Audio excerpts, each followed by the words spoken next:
حبايبنا الغاليين متابعين قناة يزن وليان، يا رب تكونوا بأفضل حال. النهاردة إن شاء الله هنعمل مع بعض الحواوشي بطريقة سهلة وبسيطة وطعم جامد جدا، أجمل بكتير من اللي بيتباع بره، وبجد أنضف كتير. هتبطلوا تشتروه من بره، ومكونات سهلة جدا.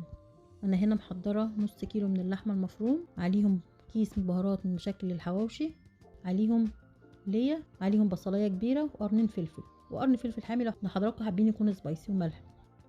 هنبتدي نحضر الكبة وننزل فيها بالبصل والفلفل وقطعتين من اللي، ولو هي مفرومة عندكم ممكن تنزلوا على طول على اللحم.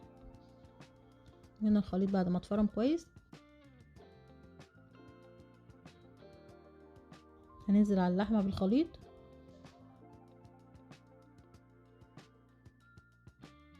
وننزل بالبهارات المشكل،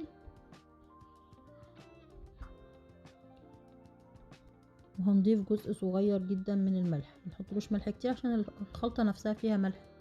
ولو مش موجود هنا البهارات، الكيس البهارات ده مش حابين هتستخدموه، ممكن تستخدموا بهارات مشكل لحمة عليها توم بودرة وبصل بودرة وبابريكا، ونضيف بقدونس مجفف او بقدونس اخضر.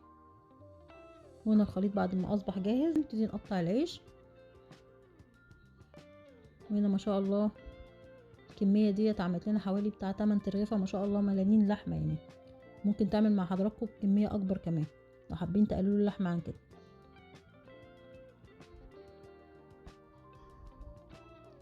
نبتدي نجهز العيش كله بنفس الطريقة لحد ما بنخلص كل الكمية اللي احنا عندنا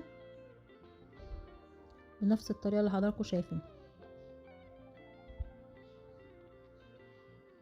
بجد طالع بطريقة حلوة جدا وطعم جامد جدا ومضمون كتير، لان احنا عارفين دي الحاجة الوحيدة اللي احنا مبنضمنش نشتريها من بره. يعني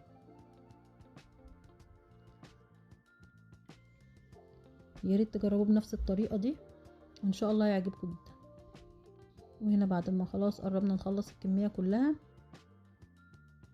نبتدي نحضر صاج او صينية، ممكن ندهنهم بالزيت، او لو عندنا ورق زبدة او ورق حراري بنحطهم عليه وندهنها كويس بالزيت. وهنا الزيت احسن من السمنه عشان ما يعملش معانا، ما يمسكش معانا ويجرمز، يبقى مش حلو. نبتدي نحط عليه السندوتشات الحواوشي اللي حضرناها،